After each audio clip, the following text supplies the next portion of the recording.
Step 5. Recovery. Restoring systems and ensuring future security. Once an incident has been eradicated, the next crucial phase in the incident handling process is recovery. Recovery ensures that all affected systems and services are safely restored while minimizing downtime and preventing reinfection. A poorly executed recovery phase can lead to repeat attacks, system instability, and data loss. Why recovery is critical. If recovery is rushed or incomplete, organizations risk reinfection from residual threats that weren't fully removed, system instability due to improperly restored configurations, loss of trust from customers and stakeholders due to ongoing security failures, compliance violations if post-incident measures aren't implemented properly. A real-world example is the Sony Pictures hack in 2014.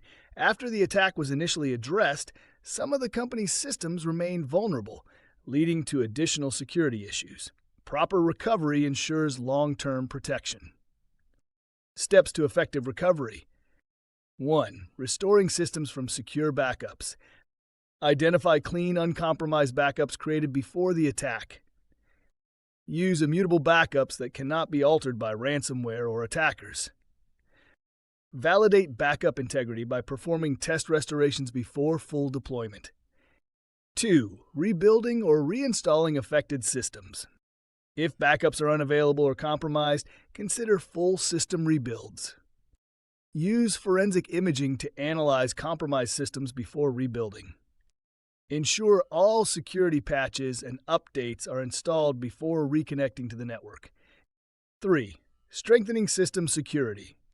Reinforce network security by reconfiguring firewalls and intrusion prevention systems. Implement stronger access controls, such as multi-factor authentication, MFA. Reset all passwords and access credentials to prevent attackers from regaining entry. Monitoring for signs of reinfection.